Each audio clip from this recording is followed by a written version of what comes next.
Martial Pick, Kabanata 4405. Isang nagulat na Huayong. Kahit na si Yang Kai at ang iba ay makapangyarihang mid-grade Heaven Opening Realm Masters, hindi pa sila nakatagpo ng isang buntis na Heaven Opening Realm Master bago ito, kaya inaasahan na wala silang alam tungkol dito. Habang nakatingin sila sa nakaumbok na tiyan ni Shu Modan, tumikim sila sa pagkamangha. Pagkatapos ng kaunting chat, umalis sina Huayong at Shu Modan. Bago iyon, sinabihan si Yang Kai at ang iba pa na may mga taong nagbabantay sa labas ng kagubatan ng kawayan, kaya maaari lang nilang sabihin sa kanila kung mayroon silang anumang mga kahilingan. Nagpasalamat si Yang Kai sa kanila at personal na pinaalis ang mag-asawa. Walang nangyaring major sa mga sumunod na araw. Ang Lady Boss ay nagpapagaling pa rin habang si Yang Kai ay nakakuha ng napakalaking benepisyo bilang resulta ng mahusay na labanan na kanyang nilabanan noong nakaraan, kaya kailangan niya ng oras upang ayusin ang mga ito. Ang Sun and Moon Divine Will ay lalo na nangailangan ng ilang pagpapahusay, na hindi makakamit sa loob lamang ng 1 o 2 araw. Kailangang gumaling din ang chef at accountant. Kaya naman, lahat sila ay nanatiling tahimik sa kagubatan ng kawayan. Pagkalipas ng ilang araw, lumabas ang Lady Boss sa kanyang silid. Ang tatlo sa kanila, na nagbabantay sa labas, ay agad na nagmulat ng kanilang mga mata at tumingin sa ikalawang palapag, tanging ang isang kaakit-akit na Lady Boss ay nakatayo roon, nakatingin sa kanila ng may ngiti. Tuwang-tuwa silang lahat nang sumigaw si Chef. Gising ka na, Lady Boss. Sumenya sa kanila ang Lady Boss. Umakyat kayo. Nang matapos ang kanyang sasabihin, tumalikod siya at pumasok sa silid. Ang tatlo ay tumungo sa kubo ng kawayan at umakyat sa itaas bago tinitigan ang Lady Boss ng may pag-aalala. Biglang sumimangot si Yang Kai at sinabing, Lady Boss, ang Monster Chi sa paligid mo. Halatang nababalot pa rin siya ng Monster Chi, nakapareho ng aura na lumabas mula sa Blood Monster battle dress na suot niya dati. Bagamat ito ay mas mahina na ngayon, hindi ito maaaring maliitin. Ipinaliwanag ng Lady Boss. Matatagal bago ko tuluyang maalis ang Monster Chi na ito, pero okay na ako ngayon. Salamat sa inyo kaya ako naligtas. Kung hindi ginamit ni Yang Kai ang Soul Warming Lotus para linisin ang kanyang Knowledge Sea, siya ay napunta sa isang kakilakilabot na estado. Maaaring nabago siya ng Monster Chi at maging isang tunay na halimaw na nawalan ng pakiramdam sa sarili. Pagkatapos niyang magsalita, kumunat ang noo niya at may pagdududang tumingin kay Yang Kai. Bakit nasa 6th grade Heaven Opening Realm ka na ngayon? Nagmamadaling sagot ni Chef. Lady Boss, hayaan mo akong magpaliwanag. Ang brat na ito ay may ilang world fruits. Nang marinig ng Lady Boss ang kanyang paliwanag, inisip ng Lady Boss ang lahat at tumanggo. Mayroon kang malaking pagkakataon doon. Pagkatapos, naalala niya na dati ay nakakuha si Yang Kai ng ilang innate Heaven Opening Pills na ipinanganak sa Universe Furnace sa Blood Monster Cave Heaven. Hindi niya maiwasang mamangha sa swerte ni Yang Kai, dahil palagi niyang nakukuha ang mga bagay na bihirang makita sa mundo. Higit pa rito, ang Soul Warming Lotus ay nasa loob pa rin ng kanyang katawan. Iniisip niya kung saan niya nakita ang ganitong uri ng Supreme Treasure. Gayunpaman, dahil nakakonsumo siya ng isang mid-grade world fruit at umakyat sa 6th grade, bahagyang nabawi nito ang kanyang pagsisisi. Si Yang Kai ay orihinal na 5th grade Heaven Opening Realm Master, kaya ang limitasyon niya sa hinaharap ay ang 7th grade. Pagkatapos ubusin ang mid-grade world fruit, ang kanyang limitasyon ay ang 8th grade. Kung magkakaroon siya ng pagkakataong makakuha ng sapat na halaga ng innate Heaven Opening Pills, magkakaroon siya ng pag-asa na umakyat sa 9th grade. Sa sinabi nito, kapag lumitaw ang Universe Furnace, haantong ito sa isang panahon ng kaguluhan, kaya hindi madaling agawin ang mga naturang table tasks. Pagkatapos ibalik ang Soul Warming Lotus kay Yang Kai, sinabi ng Lady Boss. Sumunod ka sa akin para makilala ang Island Masters ng Twin Spirit Island mamaya. Malamang magtatagal pa kami dito. Dahil ito ang kanilang teritoryo, kailangan nating ipakita sa kanila ang nararapat na paggalang. Oo, magalang na sagot nilang tatlo. Sa main hall ng Twin Spirit Island, si Huayong ay nakaupo sa master seat habang nanlalaki ang kanyang mga mata sa hindi makapaniwala habang ang isang parehong gulat na Shu Modan ay nakaupo sa tabi niya. Sa harap nila ay isang 5th grade Heaven Opening Realm Master na nag-uulat ng kanyang mga natuklasan sa kanila. Ang Heaven Opening Realm Master ay ang subordinate na ipinadala ni Huayong para alamin kung ano ang nangyari sa Profound Yang Mountain ilang araw na ang nakalipas. Sa kanyang pagbabalik sa araw na ito, agad niyang iniulat kay Huayong ang kanyang natuklasan. Gayunpaman, nahirapan si Huayong na paniwalaan ang sinasabi ng kanyang nasasakupan. Sabi mo na ang Profound Yang Mountain ay nilamon na ngayon ng itim na apoy, lahat ng spirit peaks nito ay nawasak, at ang lupa ay nahati. Ito ay ganap na nawasak. Hindi rin ako makapaniwala, ngunit iyon nga ang nakita ko. Sagot ng 5th grade Heaven Opening Realm Master na nakayuko. Ang mga bakas ng isang epikong labanan ay nasa lahat ng dako sa paligid ng Profound Yang Mountain. Mayroon ding ilang natitirang pagbabago-bago ng world forces. Patay na si Yon Feibay. Nagtanong muli si Huayong. At kahit si Mao Ze ay tumakas matapos siyang matalo. Hindi ko nakita, pero iyon ang narinig ko. Saan mo narinig ang balitang ito? Gulat na tanong ni Huayong. Ang 5th grade Heaven Opening Realm Master ay sumagot. Ang mga tao mula sa Profound Yang Mountain ang nagsabi sa akin tungkol dito. Matapos wasakin ang Profound Yang Mountain, wala nang mapupuntahan ang Heaven Opening Realm Masters na iyon. Ang ilan sa kanila ay umalis kasama ang mga Mountain Lord, at walang nakakaalam kung nasaan sila ngayon. Ang iba ay hindi alam kung ano ang susunod na gagawin. Pagdating ko para imbestigahan ang sitwasyon, nakita nila ako at lumapit para ipahayag ang kanilang pagpayag na sumali sa Twin Spirit Island. Narinig ko ang balita mula sa kanila. Nasaan na ang mga taong iyon? Tanong ni Huayong. Hindi ako mangangahas na gumawa ng desisyon, kaya sinabi ko sa kanila na maghintay sa labas ng isla dahil kailangan kong iulat ang bagay sa inyong dalawa, Island Masters. Hinihintay nila ang desisyon mo ngayon. Sabihin sa kanila na pumasok. Utos ni Huayong. Tumanggo ang tao at tumakbo palabas ng bulwagan. Ilang sandali pa, pinamunuan niya ang 7 tao sa main hall. Ang lakas ng mga taong ito ay iba-iba mula sa 3rd grade hanggang sa 5th grade. Pagpasok sa bulwagan, sila ay lumitaw na natatakot at natatakot. Natagpuan sila ni Huayong na pamilyar, kaya naisip niya na sila ay talagang mula sa Profound Yang Mountain. Napakalaki lamang ng Shadowless Cave Heaven, at ang 3 dakilang puwersa ay magkasamang umiral sa lugar na ito sa loob ng libu-libong taon, kaya kahit na hindi alam ni Huayong ang kanilang mga pangalan, kahit papaano ay nakita na niya ang ilan sa mga taong ito noon. Ang nasa harapan ay isang matandang lalaki sa 5th grade Heaven Opening Realm. Siya ay humakbang pasulong at ikinumpas ang kanyang kamao kina Huayong at Shumudan. Binabati ni Zangshan ang Island Masters.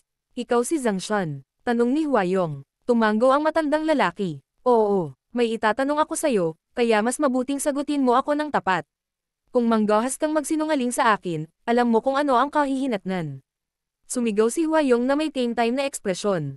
Nagmamadaling sumagot si Zangshan. Pakiusap, Island Master Hua. Tiyak na sasabihin sa iyo ng Old Master na ito ang lahat ng nalalaman niya ng walang kaunting pagkukulang o panlilinlang. Malumanay na tumanggo si Huayong at nagtanong. Si Yon Feibay ba ay patay o buhay? Sinabi ni Zangshan. Ang 2nd Mountain Lord.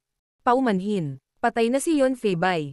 Napatay siya ng isang binata na may hawak na sibat. Sumabog ang ulo niya. Kung ano ang pangalan ng binata, walang ideya ang Old Master na ito. Seryoso ka? Nanlaki ang mga mata ni Huayong nang maramdaman niya ang lamig na dumadaloy sa kanyang gulugod.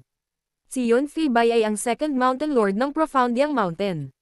Katulad ni Huayong, isa siyang makapangyarihang 6th grade Heaven Opening Realm Master, kaya paano siya papatayin ng ganoon lang? Nakita ito ng Old Master na ito ng kanyang sariling mga mata. Habang nagsasalita si Zangshan, hindi niya maiwasang kiligin na tila may naalala siyang nakakatakot. Paano ang iba pang Mountain Lords ng Profound Yang Mountain? Tanong ulit ni Huayong. Umiling si Zangshan. Pagkatapos wasakin ang Profound Yang Mountain, nawala ang Head Mountain Lord kasama ang walang malay na 3rd at 4th Mountain Lord. Ang Old Master na ito ay walang ideya kung nasaan sila at kumusta sila. Sabihin sa akin kung ano ang nakita mo ng detalyado sa araw na iyon. Hindi naglakas loob na maging pabaya, agad na isinalaysay ni Zangshan ang lahat ng nakita niya noon. Nang marinig ni Huayong na hinarang niyang kay si Yon Feibay at ang iba pa sa labas lamang ng Profound Yang Mountain, nanlaki ang kanyang mga mata sa hindi makapaniwala, iniisip na may isang baliw na dumating sa Shadowless Cave Heaven. Paano nagkaroon ng lakas ng loob ang binata na gawin ang ganoong bagay sa kanyang sarili? Siya ay nag-iisang nakipag-ugnayan sa mga Mountain Lord at kalaunan ay napatay si Yon Feibay. Kahit na ang Head Mountain Lord ay hindi siya napigilan sa oras. Sa sumunod na labanan, maging si Mao Ze ay hindi kalaban para sa kanya dahil kailangan niyang bumalik sa Profound Yang Mountain at samantalahin ang Grand Array, na tila hindi nang ahas na makipagkita muli sa binata. Gayunpaman, ang walang humpay na binata ay naging isang dragon na may haba na 4,000 metro at itinaas pa ang isang bundok na binasag niya sa Profound Yang Mountain hanggang sa hindi na nila nalabanan. Sa huli, iniluwa ng binatang dragon ang Golden Crow through fire at sinunog ang buong Profound Yang Mountain sa lupa. Matapos mawala ang Head Mountain Lord, ang binata pagkatapos ay walang pakialam na umalis. Si Zhang Xuan ay medyo nakapagsasalita, kaya't nagawa niyang ikwento muli ang nangyari sa matangkad at mapaglarawang paraan. Habang nakikinig si Huayong sa kanya, hindi niya maiwasang isipin ang epikong labanan. Pagkatapos magsalita ni Zhang Xuan, natahimik ang main hall. Nanatiling nakaupo si Huayong habang sandamakmak na ekspresyon ang bumungad sa kanya. Sa pagbabalik ni Yang Kai ilang araw na ang nakalipas, hindi niya direktang tinanong siya kung ano ang nangyari sa Profound Yang Mountain. Sa pagbanggit kay Mao Zedong, sinabi lamang ni Yang Kai na ang Head Mountain Lord ay karapat-dapat sa kanyang reputasyon. Sa makatuwid, naisip ni Huayong na ang paglalakbay ni Yang Kai sa Profound Yang Mountain ay hindi mabunga, ngunit hindi niya inaasahan na ang kinalabasan ay talagang kabaligtaran. Pinatay ni Yang Kai ang Second Mountain Lord, nasugatan ang natitirang Mountain Lords, at winasak pa ang Profound Yang Mountain. Kaya, ano ang ibig niyang sabihin ng pinuri niya si Mao Zedong sa pagiging malakas? Hindi maiwasang isipin ni Huayong na isang malaking pagbabago ang magaganap sa Shadowless Cave Heaven. Sa paglipas ng libu-libong taon, kahit na nagkaroon ng ilang sama ng loob sa pagitan ng tatlong dakilang puwersa sa Shadowless Cave Heaven, nagawa nilang mabuhay ng mapayapa. Iyon ay higit sa lahat dahil ang mga mapagkukunan sa lugar na ito ay mahirap makuha, kaya walang sino man ang handang pumasok sa mga hindi kinakailangang labanan. Ang 6th Grade Heaven Opening Realm Masters ay tahimik na nanatiling payapa sa isa't isa. Sa makatuwid, kahit na mayroon lamang dalawang 6th Grade Heaven Opening Realm Masters sa Twin Spirit Island, na nangangahulugang sila ang pinakamahina sa tatlong dakilang puwersa, nagawa pa rin nilang umiral sa mahabang panahon. Iyon ay dahil para malunok ang Twin Spirit Island, ang Profound Yang Mountain o Unrivaled Guild ay kailangang magbayad ng mabigat na presyo, at ang mga gantimpala ay maaaring hindi katumbas ng halaga. Gayunpaman, ngayon, kahit na ang 6th Grade Heaven Opening Realm Master tulad ni Yon Fei Bai ay napatay habang ang nasugatan na si Mao Zedong ay nawala.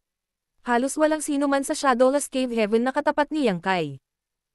Ang Profound Yang Mountain ay nawasak, at dahil sa kapangyarihang ipinakita ni Yang Kai, hindi siya kayang labanan ng Unrivaled Guild at Twin Spirit Island. Ang binata ay nagawang mag-isa na baligtarin ang mga bagay sa Shadowless Cave Heaven. Kung may intensyon si Yang Kai, madali siyang maging overlord ng Shadowless Cave Heaven. Maliban kung magsanib puwersa ang lahat ng 6th Grade Heaven Opening Realm Masters sa Shadowless Cave Heaven, walang makakapidyo sa kanya. Nagtataka si Zhang Xuan kung ano ang nasa isip ni Huayong habang paulit-ulit na nagbabago ang ekspresyon ng huli, kaya tinawag niya sa malumanay na boses. Island Master Hua.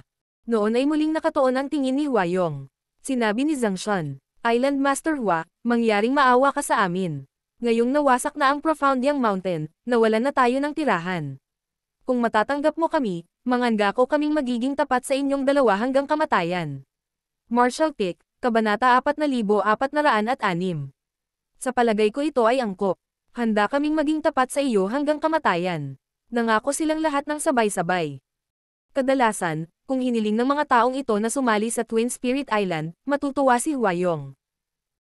Walang pagbabago sa status quo sa Shadowless Cave Heaven sa paglipas ng mga taon. Ang mga cultivator mula sa tatlong dakilang puwersa ay hindi kailanman lulukso sa iba. Sa makatuwid, upang palakasin ang dakilang puwersa ng isang tao, kinailangan nilang hintayin ang mga bagong dating na pumasok sa Shadowless Cave Heaven at agad silang hikayatin. Halimbawa, sa sandaling dumating si Yang Kai, nakasalubong niya si Matian Yuan na agad na sinubukang i-recruit siya. Bagamat iba-iba ang kapangyarihan ng mga taong ito sa bulwagan gaya ng nasa 3rd, 4th, at 5th grade, lahat sila ay Heaven Opening Realm Masters pa rin sa huli. Kaya, maaari nilang dagdagan ang kabuuang lakas ng Twin Spirit Island. Sa sinabi nito, bihirang may mga bagong dating sa Shadowless Cave Heaven. Karaniwang may bagong dating lamang tuwing 8 hanggang 10 taon. Iyon ang dahilan kung bakit kakaunti lamang ang bilang ng mga cultivators sa Shadowless Cave Heaven.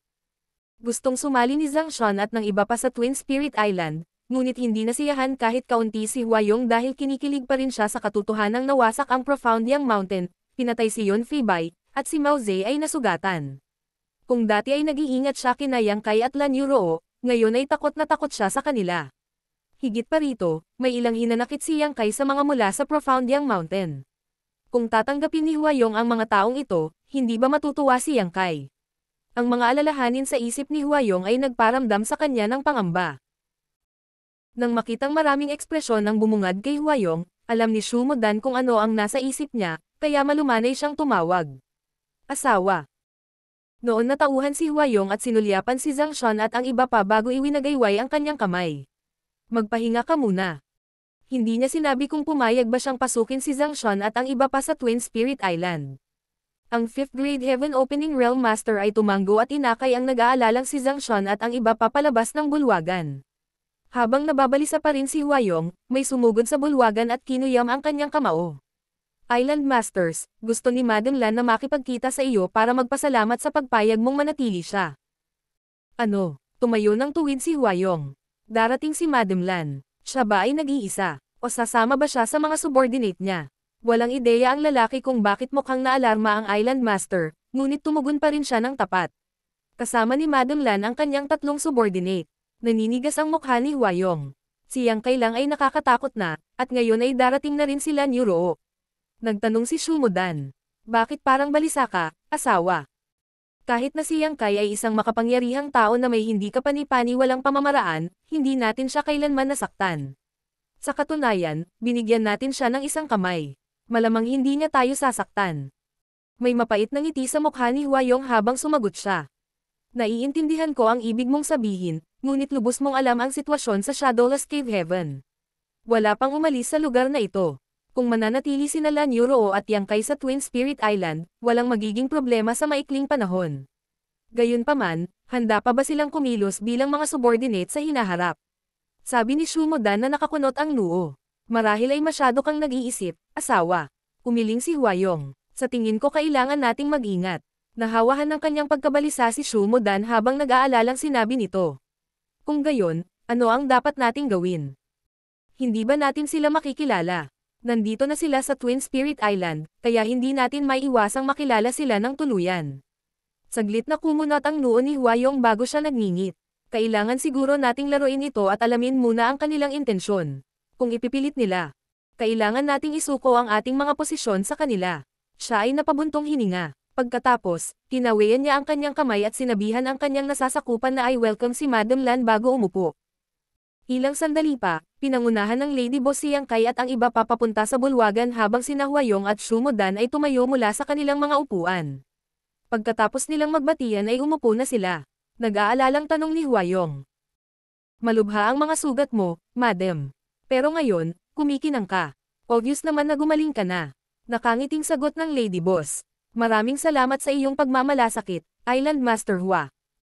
Nag-stabilize na ang mga sugat ko, kaya kailangan ko lang ng ilang oras para makarecover. Nakangiting sabi ni Huayong. Bagaman hindi kalakihan ang Twin Spirit Island, ito ay medyo mapayapa.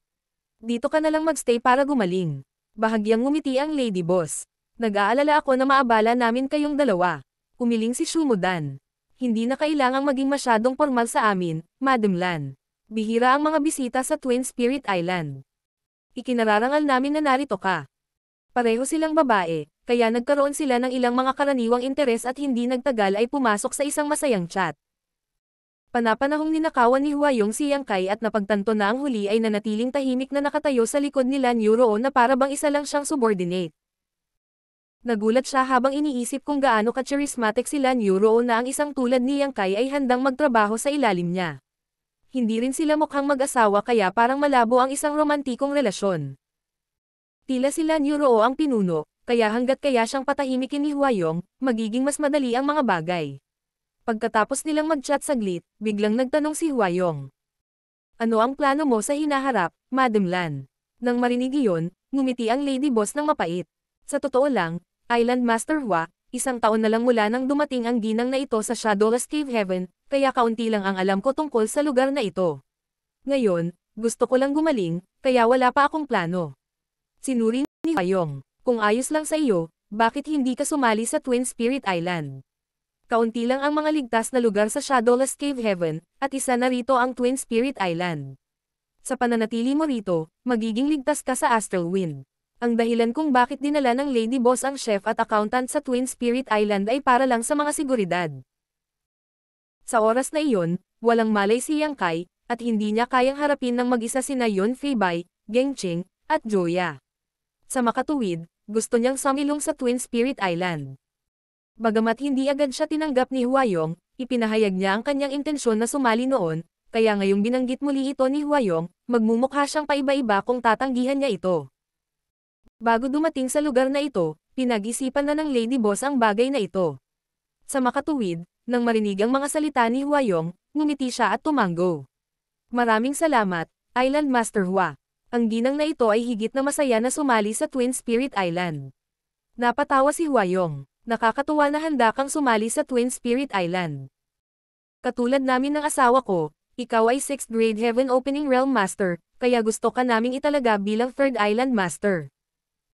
Nang malapit nang sumang-ayon ang Lady Boss dito, si Yang Kai, na nanatiling tahimik sa mahabang panahon, ay biglang nagsabi. Sa palagay ko ay hindi ito nararapat. Naninigas ang mukha ni Huayong habang ang kanyang ngiti ay natigil. Si Shu Modan ay nababalisa din habang nakatitig siya kay Yang Kai. Ang Lady Boss ay nanatiling isang malabong ngiti sa kanyang mukha, ngunit hindi niya itinanong kung bakit tinanggihan sila ni Yang Kai. May sarili siyang dahilan para sabihin iyon. Pagkatapos ng isang lagok, tinitigan ni Huayong si Yang Kai at nagtanong. Ano ang ibig mong sabihin, Brother Yang? Tinawag niyang little brother, si Yang Kai sa huling pagkikita nila, ngunit ngayon ay Brother Yang, na. Tila, nagbago ang katayuan ni Yang Kai sa kanyang isipan nitong mga nakaraang araw, ngunit walang nagmamalasakit sa maliit na detalyeng iyon sa ngayon. Nakangiting sumagot si Yang Kai. Nakuha ang pangalan ng Twin Spirit Island dahil may dalawang magkatulad na isla. Kung ganoon, dapat dalawa lang ang Island Masters. Bakit kailangan ng 3rd Island Master? Nang marinig iyon, naramdaman ni Huayong na lumubog ang kanyang puso habang nagtanong siya sa mapait na boses. Ano sa palagay mo ang dapat nating gawin dito, Brother Yang? Pinaikit ni Yang Kai ang kanyang mga mata, nagtataka kung bakit nagtanong pa ng ganyan ang lalaking ito. Nang magtama ang kanilang mga mata, umiwas ng tingin si Huayong at tinitigan ang nakaumbok na tiyan ng kanyang asawa, pagkatapos ay nagpakawala siya ng mahabang buntong hininga. Mabuti, dahil mayroon kang ganoong intensyon, Brother Yang, pagbibigyan namin ang iyong hiling. Sana mabigyan mo kami ng matutuluyan sa islang ito, considering nabuntis pa ang asawa ko. Ang kanyang mga salita ay naguguluhan kay Yang Kai. Tumitig kay Huayong ang isang nalilitong Lady Boss at nagtanong. Ano ang ibig mong sabihin, Island Master Hua?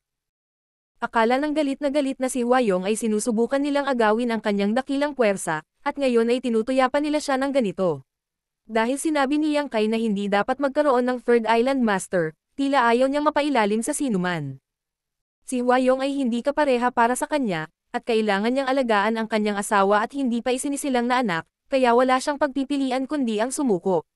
Habang nananatiling tahimik siya, biglang may napagtanto si Yang Kai at nakasimangot na nagtanong. May hindi ka ba pagkakaintindihan, Island Master Hua? Isang nalulungkot na Huayong ang tumitig sa kanya at nagtanong. Ano sa palagay mo ang hindi ko naintindihan, Brother Yang? Humagalpak ng tawa si Yang Kai. Iniisip mo ba na dahil sinabi ko na dapat dalawa lang ang Island Master sa Twin Spirit Island, ibig sabihin, Lady Boss at gusto kong kunin ang mga posisyon mo? Iniangat ni Huayong ang kanyang mga kamao. Hindi ba't iyon ang ibig mong sabihin? Noon napagtanto ni Chef at Accountant ang nangyayari. Habang nagpapalitan sila ng tingin, ngumiti sila ng walang magawa. Umiling si Yang Kai. Masyado kang nag-iisip sa mga bagay-bagay, Island Master Hua. Walang ganoong intensyon itong Yang na ito. Sa pagsasabi na dapat dalawa lang ang Island Master, ang ibig kong sabihin ay hindi sasali ang Lady Boss sa Twin Spirit Island, at hindi rin siya magiging 3rd Island Master. Hindi ito ang iniisip mo. Hindi ka sasali sa Twin Spirit Island. Nanlaki ang mata ni Huayong. Sinabi ni Yang Kai, itong Yang na ito ay umaasa lang na bibigyan mo kami ng lugar na matutuluyan habang hinahanap namin ang labasan ng Shadowless Cave Heaven. Total hindi naman kami titira dito ng matagal. Namula ng husto ang isang nahihiyang Huayong. Hindi siya masisisi sa pagkakaroon ng ganoong hindi pagkakaunawaan, dahil noon pa man ay nag-aalala siya na ang pagdating ni Yang Kai at Lan Yuroo ay magbabago sa kasalukuyang mga pangyayari sa Twin Spirit Island. Kaya naman masyado siyang nag-iisip. Higit pa rito, ang mga salita ni Yang Kai ay medyo malabo, na natural na pumukaw ng ilang mga hinala. Ngayon, sa wakas ay napagtanto ni Huayong na siya ay nagbabasa ng sobra sa mga bagay. Gayunpaman, siya ay isa pa ring 6th grade Heaven Opening Realm Master kaya mabilis niyang nabawi ang kanyang katinoan habang sinabi niya ng may tame-time na ekspresyon. Hahanapin mo ba ang labasan ng Shadowless Cave Heaven, Brother Yang? Tumango si Yang Kai. Napabuntong hininga si Huayong at nagpaliwanag. Hindi naman sa gusto kitang panghinaan ng loob, ngunit nag-aalala ako na walang labasan sa Shadowless Cave Heaven. Mahigit 10,000 taon na ang nakalipas mula noong dumating kami sa lugar na ito, at ang Head Mountain Lord ng Profound Yang Mountain na si Mao Zedong at ang 3 pinuno ng Unrivaled Guild ay halos kasing tagal ko narito. Kung talagang may labasan, nadiskubre na namin ito noon. Tama iyan. Hinahanap namin ang labasan sa hindi mabilang na taon, ngunit wala pa kaming nahanap na bakas. Sabi ni Shumudan. Walang masama kung subukan. Bahagyang ngumiti si Yang Kai. Nakagat ni Huayong ang kanyang dila nang makita niya ang ekspresyon ng binata at tumango. Dahil determinado ka na, titigil na itong si Huan na mang-iwas sa iyo. Sa katunayan, marami na siyang nakilalang tao tulad ni Yang Kai dati. Ang bawat bagong dating sa Shadowless Cave Heaven ay determinado na hanapin ang labasan sa simula, ngunit pagkatapos ng ilang 10 hanggang 100 taon, mawawalan sila ng pag-asa at tatanggapin ang kanilang kapalaran. Kung talagang mahahanap mo ang labasan, mangyaring isama mo kami ng aking asawa kapag umalis ka. Naikuyom ni Huayong ang kanyang mga kamao na may seryosong ekspresyon. Tumango si Yang Kai. Kung mahahanap ko ang labasan, at pareho kayong handang umalis sa amin, maaari nating alagaan ang isa't isa sa daan. Marshall Pick, Kabanata 4407. Paglilinang sa Heaven Opening Realm. Magpapasalamat ako ng maaga kung gayon. Ngumiti si Huayong. Kung ayos lang sa iyo, ibibigay ko sa iyo ang kagubatan ng kawayan na tinutuluyan mo at magtatalaga ng ilang tao na tutugan sa iyong mga pangangailangan. Tumango ang Lady Boss. Maraming salamat, Island Master Hua. Sinulyapan ni Huayong si Yang Kai at sinabing. Brother Yang, kung sakaling magpasya kang sumali sa Twin Spirit Island balang araw, mas handa kaming ibigay sa iyo ang mga posisyon ng Head Island Master at Second Island Master. Hindi tiyak kung sinsero ba siya o hindi, kaya hindi siya sinagot ni Yang Kai. Walang puso si Yang Kai na sumali sa Twin Spirit Island sa simula. Ang dahilan kung bakit siya nakarating sa Shadowless Cave Heaven ay para ilabas ang Lady Boss sa lugar na ito, kaya hindi siya gustong manatili dito ng matagal. Higit pa rito, siya ay isang bagong dating na hindi pa nakakamit, kaya kahit na sina Huayong at Shumudan ay handa na isuko ang kanilang mga posisyon, hindi tulad ni Yang Kai na may kinakailangang awtoridad na pamunuan ang dakilang puwersang ito. Higit pa rito, bagamat hindi mahanap ng iba ang labasan ng Shadowless Cave Heaven, hindi ito nangangahulugan na hindi niya mahanap. Pagkatapos ng lahat, si Yang Kai ay nakarating sa lugar na ito, hindi tulad ng iba na aksidenteng nahulog dito. Ang Lady Boss ay nababagabag pa rin sa natitirang Monster Chi sa kanyang katawan, kaya kailangan niya ng isang tahimik na lugar upang magpagaling. Kaya naman, umalis na silang apat. Habang pinapanood sila ni Huayong na umalis, nakahinga siya ng maluwag. Ngayon, tila walang intensyon si Yang Kai at Lan Yuroo na sakupin ang kanyang dakilang puwersa, na nagbigay daan sa kanya na maging kalmado ang kanyang isip. Gayunpaman, ito ay pansamantala lamang. Gaya nga ng sinabi niya sa asawa niya kanina, walang magiging problema sa maikling panahon. Gayunpaman, pagkaraan ng mahabang panahon, kapag napagtanto ni Yang Kai at Lan Yuroo na talagang walang paraan upang lisanin ang Shadowless Cave Heaven, maaari silang magkaroon ng ilang masamang intensyon. Pagkatapos, bigla siyang nasumigla na sinabi niya, "Asawa ko, pagkakataon na natin na palakasin ang ating kapangyarihan." Isang naguguluhang Shumudan ang nagtanong. Ibig mong sabihin, nawawala si Mao Zedong at ang iba pa, at ang Profound Yang Mountain ay nawasak, kaya maraming tao ang nawalan ng tirahan. Sa buong Shadowless Cave Heaven, ang Twin Spirit Island at Unrivaled Guild lang ang maaaring kumuha sa kanila. Maaaring hindi pa alam ng mga mula sa Unrivaled Guild ang sitwasyon, kaya dapat tayong kumilos ng mabilis. Kasunod nito, tumalikod siya at sinabi sa kanyang nasasakupan na dalhin si Zhang Shan at ang iba pa. Pagkatapos ng isang masayang chat, direkta siyang pumayag na ang mga taong ito ay sumali sa Twin Spirit Island.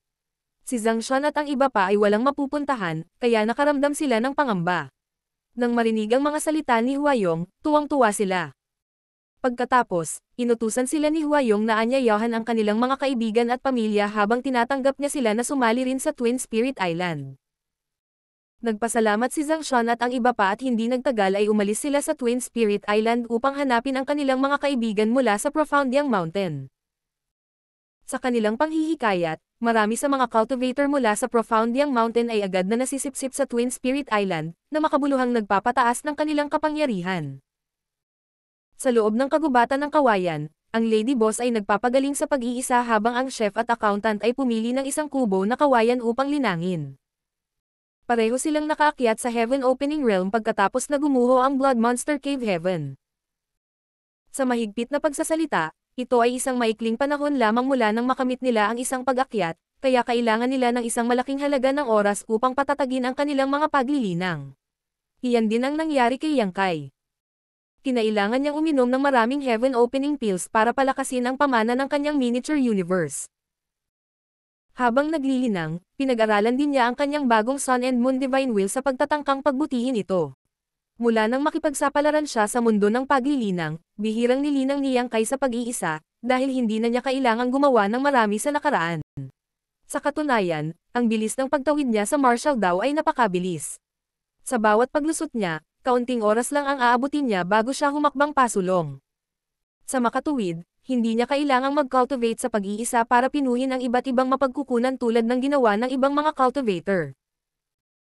Ang bilis ng kanyang paglilinang ay mabilis sa simula, kaya kung siya ay uupo lamang doon at nilinang sa pag-iisa, ito ay talagang masisira ang kanyang pundasyon. Sa makatuwid, sa tuwing makakamit niya ang isang pambihirang tagumpay, lalabas siya at makikipag-away upang patatagin ang kanyang kaharian. Gayunpaman, iba ang Heaven Opening Realm. Kapag naabot ng isang cultivator ang kaharian na ito, kakailanganin niya ng maraming pasensya. Kinailangan ng oras upang palakasin ang pamana ng miniature universe ng isang tao. Inaasahan na hindi sanay si Yang Kai sa ganito. Sinubukan niyang pinuhin ang Heaven Opening Pills noong siya ay 5th grade Heaven Opening Realm Master, at ang rate ng pagkonsumo ay nakakagulat. Ngayong isa na siyang 6th grade Heaven Opening Realm Master, napagtanto niya na kailangan niya ng higit pang Heaven Opening Pills, at ang mga resulta ay hindi na kasing ganda ng dati. Kaya naman, nagpasya siyang pinuhin ang ilang mga mapagkukunan at natanto na ito ay mas kapaki-pakinabang kaysa sa pagpino ng Heaven Opening Pills ng mag-isa. Ngayon lang napagtanto ni Yang Kai kung bakit baliw pa rin ang Heaven Opening Realm Masters sa pagkuha ng mga mapagkukunan ng iba't ibang grado, lalo na ang mga mapagkukunan na tumutugma sa kanilang sariling grado. Ang pagpino sa mga mapagkukunang ito ay higit na mahusay kaysa sa pagpino sa Heaven Opening Pills. Si Yang Kai sa una ay walang maraming mapagkukunan sa kanya dahil ang kanyang mga dating samsam ay ibinigay lahat kay Bayan Yuching. Ang mga nasa Voidland ay nangangailangan ng maraming mapagkukunan pagkatapos ng lahat. Ngayon, gayunpaman, mayroon siyang mga mapagkukunang inagaw niya kay Tizing at sa iba pang mga ambas. Ang mga nilalaman ng Space Rings ng 4 na high-grade Heaven Opening Realm Masters ay nakakabighani dahil mayroong hindi mabilang na mga resources ng iba't ibang grado sa loob, kahit nakasama ang ilang mga high-grade. Gayunpaman, makalipas ang kalahating buwan, biglang tumigil si Yang Kai sa paglilinang at sumimangot na parang may iniisip. Ilang sandali pa, tumayo siya at tinungo ang katabing kubo na kawayan, saka mahinang kumatok sa harang. Hindi nagtagal, nawala ang harang at pumasok si Yang Kai at umakyat sa itaas. Kasalukuyan, nakaupo si Chef sa lupa habang nakakross ang mga paa habang may pag-aalinlangan na nakatingin sa kanya. Anong problema? Umupo si Yang Kai sa harap niya at sinabing may tame time na ekspresyon. May itatanong ako sa iyo. Inabot ni Chef ang kamay para sumenyas na magtanong agad siya. Noon sinabi sa kanya ni Yang Kai ang tungkol sa kanyang proseso ng paglilinang sa nakalipas na 15 araw, pagkatapos ay sumimangot siya. Bagaman hindi ito kapansin-pansin, pakiramdam ko ay may mali. Kung patuloy akong maglilinang ng ganito, pakiramdam ko ay may masamang mangyayari sa akin. Sinulyapan siya ng isang walang imik na chef. Bagaman wala akong ideya kung anong mga mapagkukunan ang iyong pinipino, tila hindi mo sinusubukang pagsamahin ang iyong yin, yang, at 5 elements.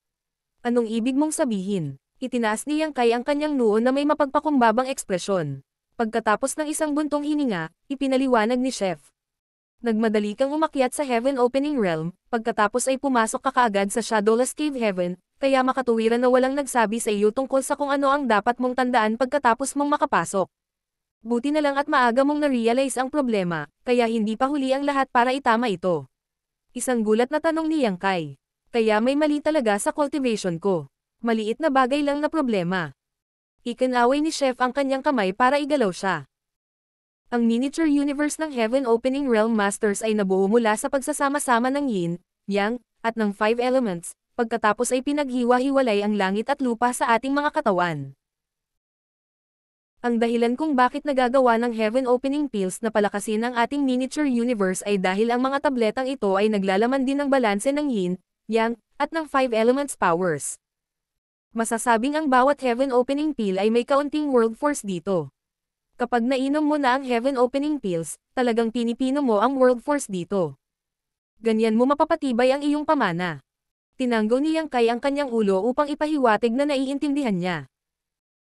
Pinipino ng mga alchemist ang Heaven Opening Pills, kaya naglalaman ang mga ito ng ilang magagamit na World Force. Gayunpaman, iba ang hilaw na resource. Ang pagpino ng 5th grade Fire Element resources ay nagdaragdag lamang ng Fire Element power sa iyong miniature universe. Dahil iyon ang kaso, kakailanganin mong pinuhin ang iba pang 6 na elemento para balansehin muli ang iyong yin, yang, at 5 elements. Sa pamamagitan lamang ng pagpapanatili ng ganitong uri ng balanse maaari mong madagdagan ang iyong world force at mapabuti ang iyong paglilinang. Pagkatapos, sinulyapan siya ni Chef.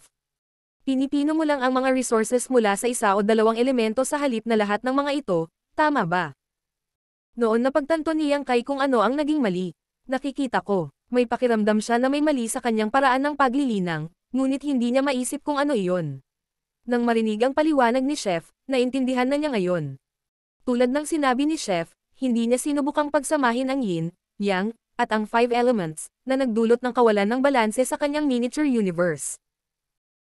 Hindi magkakaroon ng problema sa maikling panahon, ngunit kung hindi niya itatama ang isyong ito, sa kalaunan ay masisira nito ang kanyang miniature universe. Kapag nangyari iyon, magkakaroon ito ng malubhang kahihinatnan at nangangailangan ng maraming pagsisikap upang ayusin. Kaya kapag dinadalisay natin ang mga cultivation resources, dapat nating gawin ito pagkatapos mangolekta ng kumpletong set. Ito ang perpektong paraan, ngunit maaari mo ring subukang kolektahin ang mga resources na iyon habang pinipino ang isa sa mga ito. Gayunpaman, kailangan mong tiyakin na ang buong set ay nasa parehong grado.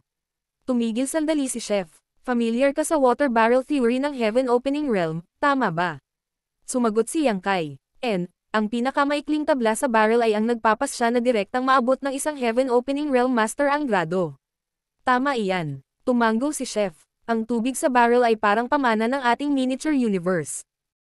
Ang paglilinang sa Heaven Opening Realm ay katulad ng pagtaas ng taas ng bar aisles. Lahat ng 7 tabla ay kailangang taasan ng sabay-sabay. Isa lang sa kanila ang hindi gagawa. Naikuyom ni Yang Kai ang kanyang mga kamao na may tame time na ekspresyon. Maraming salamat sa iyong mga turo. Ngumisi si Chef. Ang Lady Boss ang nagturo sa akin ng lahat ng ito. Kung hindi, hindi ko rin malalaman ang tungkol dito. Nakaranas ka ng backlash kasi walang nagturo sa'yo, yun lang. Tumanggo si Yang Kai. Ang kanyang desisyon na umakyat sa Heaven Opening Realm ay minadali, kaya walang sino man sa paligid upang magturo sa kanya kung ano ang gagawin pagkatapos niyang magtagumpay at siya ay naiwang sinusubukang isipin ang mga bagay sa kanyang sarili. Sinabi pa Chef, pagkatapos makarating sa Heaven Opening Realm, oras na para dahan-daang buuin ang iyong miniature universe. Habang nagsasalita siya, tinapik-tapot niya ang kanyang bilugan na tiyan. Kung pinangangasiwaan mo ito ng maayos, magiging makapangyarihan ka, at kabaliktaran din, kaya naman may malaking agwat sa kapangyarihan sa pagitan ng Heaven Opening Realm Masters kahit na sa parehong grado. Upang madagdagan ang pamana ng iyong miniature universe, maaari mong pinuhin ang Heaven Opening Pills, mga resources ng iba't ibang grado, o iba pang mapagkukunan ng World Force na tumutugma sa iyo. Alinmang paraan, ang lahat ng ito ay tumatagal ng mahabang panahon. Isa ka na ngayong 6th grade Heaven Opening Realm Master, kaya nagagawa mong pinuhin ang mga mid-grade resources hanggang sa at kabilang ang mga 6th grade. Dahil sa kasalukuyang pamana ng iyong miniature universe, hindi mo pa rin magawang pinuhin ang mga high-grade resources. Sa sinabi nito, mas mataas ang grado ng isang resources, mas magiging kapaki-pakinabang ito sa iyo. Tumanggo si Yang Kai bilang pagsang-ayon.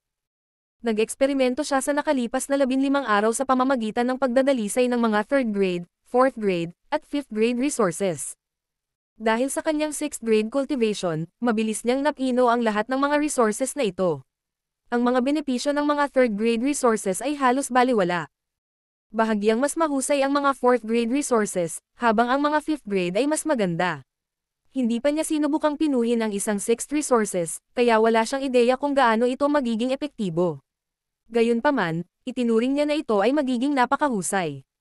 Bagamat naaga na niya ang space rings ng 4 na high-grade Heaven Opening Realm Masters at nakakuha ng ilang high-grade resources, hindi pa rin siya nakakakolekta ng kumpletong set ng 6th grade resources. Kung hindi siya mapipilitang umakyat sa 5th grade sa oras na iyon. Marshall Pick, Kabanata 4408. Naghahanap ng daan palabas. Pagkabalik mula sa lugar ni Chef, agad na sinubukan ni Yang Kai na pagsamahin ang kanyang yin, yang, at 5 elements upang maalis ang mga nakatagong panganib sa kanyang miniature universe. Siya ay may sapat na mapagkukunan sa kanya, kaya hindi niya kailangang maging matipid. Habang pinipino niya ang maraming 5th grade resources, hindi lamang napabuti ang pamana ng kanyang miniature universe, ngunit ang kanyang 6th grade heaven opening realm cultivation ay napatibay din. Habang pinipino ang mga resources na ito, hindi niya nakalimutang pagbutihin ang kanyang pangunawa sa kanyang Sun and Moon Divine Will. Gayunpaman, dahil ang divine ability na ito ay nagsasangkot ng isang buong bagong space-time strength, wala siyang ideya kung saan magsisimula. Sa makatuwid, maaari niyang gamitin ang isang maliit na bahagi ng kanyang kamalayan upang pag-aralan ang mga galaw ng mga celestial entity at ang paglipas ng oras sa kanyang miniature universe sa pag-asang may mauunawaan siya mula rito. Pagkalipas ng 2 buwan, lumabas si Yang Kai sa kanyang kubo na kawayan. Ang Lady Boss ay nagpapagaling pa. Naiwan siya ng ilang seryosong reaksyon mula sa paggamit ng Blood Monster Battle Dress, kaya hindi madaling alisin ang Monster Chi sa kanyang katawan. Sa kabilang banda, sina Chef at Accountant ay naglilinang, kaya nagpa siya si Yang Kai na huwag silang abalahin. Matapos mag-iwan ng isang Jade Sleep, tumakbo siya palabas ng kagubatan ng kawayan. 3 buwan na ang nakalipas mula noong dumating siya sa Shadowless Cave Heaven. Ngayon na ang kanyang 6th grade Heaven Opening Realm Cultivation ay sapat ng napatibay, oras na para maghanap siya ng paraan.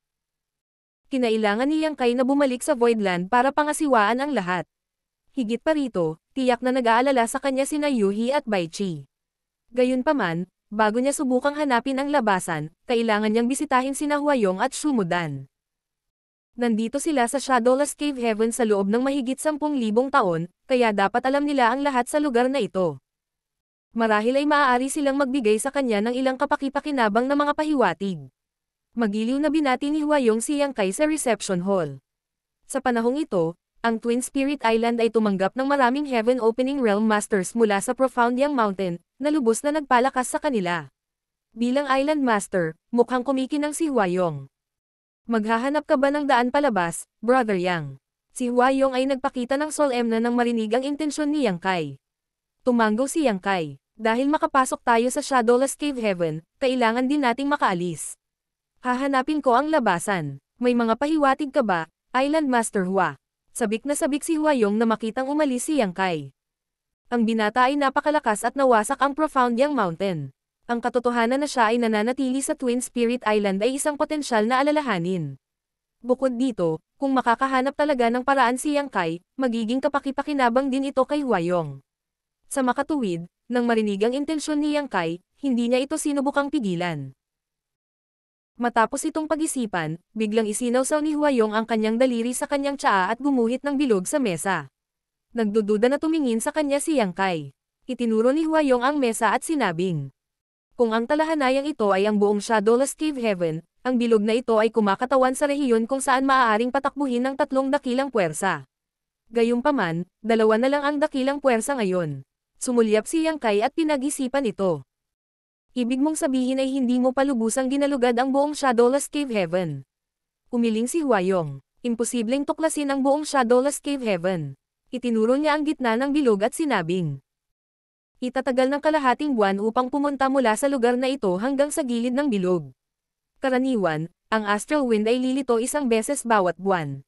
Sa makatuwid, sa sandaling maabot mo ang gilid ng bilog, kailangan mong magmadaling bumalik. Kung hindi, wala kang lugar na mapagtataguan kapag humampas ang astral wind na magpapapahina sa iyong miniature universe. Nang marinig ang kanyang paliwanag, tumanggo si Yang Kai. Kung ganoon, sa kani-kanilang headquarters bilang mga sentro, ang mga tao mula sa 3 dakilang puwersa ay makakagalaw lamang sa isang hanay na maaari nilang balikan sa loob ng 1 buwan. Tama iyan. Iniyuko ni Huayong ang kanyang ulo. Minsan, maraming taon na ang nakalipas, ang 3 dakilang puwersa ay nagtulungan at pinakilos ang lahat ng aming mga nasasakupan upang maghanap ng potensyal na labasan. Sa kasamaang palad, wala kaming mahanap na kahit ano sa loob ng saklaw na maaari naming maabot. Malamang na napakahirap para sa iyo na maghanap ng labasan. Maraming tao sa 3 dakilang puwersa at ilang taon na silang nagsisikap ngunit hindi pa rin makahanap ng bakas kung paano umalis. Ilang buwan pa lang mula nang dumating si Yang Kai sa lugar na ito, kaya imposibleng makagawa siya ng isang bagay na hindi nagawa ng 3 dakilang puwersa pagkatapos ng milenya na pagsubok. Sa kabilang banda, ang mga mata ni Yang Kai ay tila kumikinang. Kung ganoon, ang labasan ay maaaring nasa labas lamang ng bilog na ito. Ang ibang mga cultivator ay maaari lamang gumalaw sa loob ng bilog, kung hindi, sila ay masasaktan ng astral wind. Gayunpaman, si Yang Kai ay hindi natakot dito. Kung ang labasan ay talagang nasa isang lugar na nasa labas ng bilog, maaga o huli ay mahahanap niya ito. Sinabi ni Huayong. Iyon din ang naisip ni Mao Zedong. Nag-hypothesize pa siya na ang pinagmulan ng astral wind ay maaaring kung saan makikita ang isang labasan. Bakit niya sasabihin iyon? Naguguluhan na tanong ni Yang Kai. Sumagot si Huayong. Naghinala siya na ang astral wind ay hindi katutubong sa Shadowless Cave Heaven at sa halip ay nagmula sa labas ng mundo. Sa makatuwid, ang lugar kung saan nagmumula ang astral wind ay dapat may daanan na patungo sa labas ng mundo. Siguro tama siya. Tumanggo si Yang Kai bilang pagsang-ayon.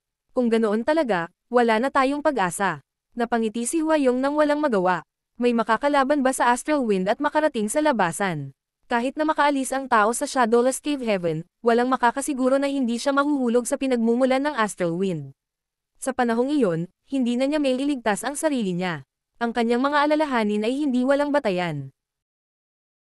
Kung tama ang haka-haka ni Mao Zedong, kapag ang isang tao ay umalis sa Shadowless Cave Heaven, sila ay agad na mahuhulog sa pinagmulan ng astral wind. Ang hangin na nagmumula sa labas ng mundo ay sapat na nakakatakot, kaya ang pinagmulan nito ay tiyak na magiging mas kakilakilabot. Gayunpaman, habang ang iba ay hindi nakayanan ang astral wind, si Yang Kai ay hindi natakot dito. Matapos itong pag-isipan, tinanong niya, alam mo ba kung saan nanggagaling ang astral wind? Kahit na ilang beses nang naranasan ni Yang Kai ang astral wind, hindi niya kailanman binigyang pansin ang direksyon kung saan ito nanggaling. Isang nagtatakang si Huayong ay tumingin sa kanya at nagtanong, maghahanap ka ba sa direksyon na iyon, Brother Yang?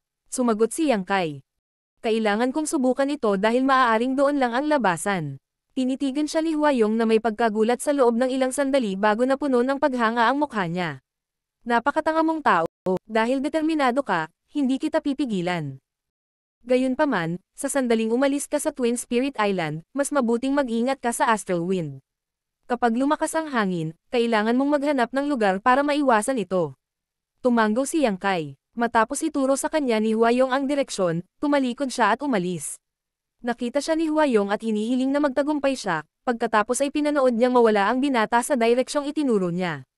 Isang kislap ang sumilay sa kanyang mga mata habang umiiling. Walang alinlangan na ang pakikipagsapalaran ni Yang Kai ay hindi magbubunga. Bagamat makapangyarihan siya, hindi niya kayang labanan ang astral wind. Maaaring asahan na babalik siya sa loob ng 1 o 2 buwan na mukhang bagbog at talunan. Pagkatapos umalis sa Twin Spirit Island, tumungo si Yang Kai sa direksyong itinuro ni Huayong ng buong bilis. Makalipas ang mahigit 10 araw, huminto si Yang Kai sa kanyang paglalakad at naramdaman ang kanyang paligid, pagkatapos ay natuwa siya. Iyon ay dahil ang hangin ay umiihip patungo sa kanya. Natitiyak niyang nasa labas siya ng bilog na iginuhit ni Huayong pagkatapos ng mahigit 10 araw na pasulong. Gagkatapos ng lahat, siya ay isang 6th grade Heaven Opening Realm Master na isa ring Master ng Dao of Space, kaya mas mabilis siya kaysa sa karaniwang Heaven Opening Realm Master. Sa kasalukuyan, nag-aalala siya na baka maling direksyon ang kanyang tinutungo dahil wala siyang paraan para ayusin ang kanyang mga tindig. Dahil ang hangin ay umiihip sa kanyang mukha bagaman, natunton niya ito pabalik sa pinanggalingan nito. Ilang sandali pa ay lumakas ang hangin. Malinaw na naramdaman ni Yang Kai na ang astral wind ay direktang pumasok sa kanyang miniature universe habang tinatangay nito ang kanyang world force at sinimulang sirain ang kanyang pamana. Sa sumunod na sandali, isang dambuhalang sinaunang puno ang lumitaw sa likod ni Yang Kai. Ang korona ng puno ay napakalawak na para bang natatakpan nito ang buong kalangitan. Habang ang mga sanga ay nakabitin ng mababa, isang pagsabog ng sigla ang pumuno sa hangin at ang astral wind ay agad na naharang sa labas ng hanay ng puno.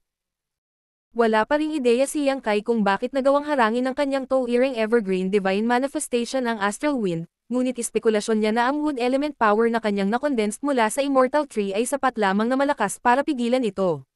Iyon ang dahilan kung bakit nagkaroon siya ng kumpiyansa na umalis sa Twin Spirit Island.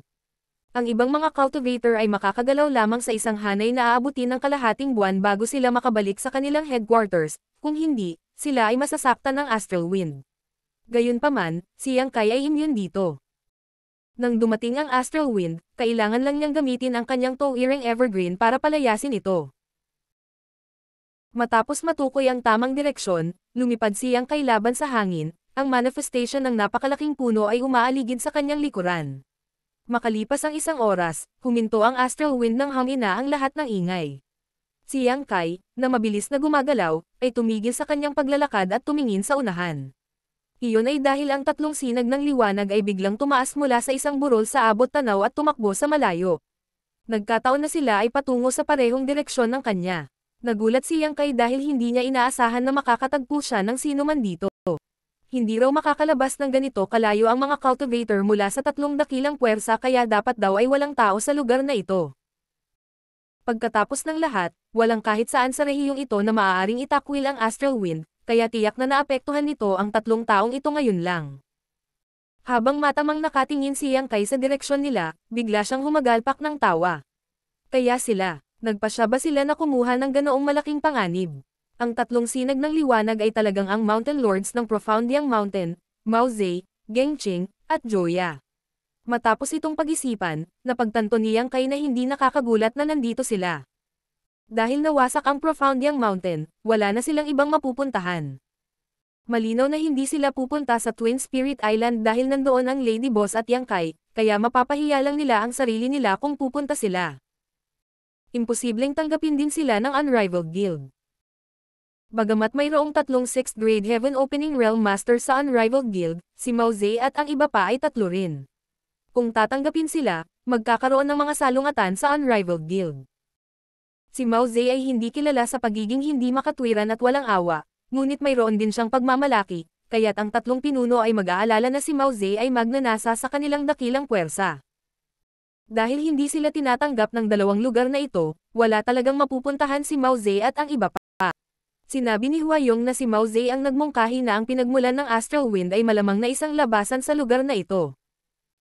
Dahil walang ibang ligtas na lugar sa Shadowless Cave Heaven, makatwiran lamang na si Mao Zedong ay nakipagsapalaran at sumalungat sa hangin upang maghanap ng daan palabas.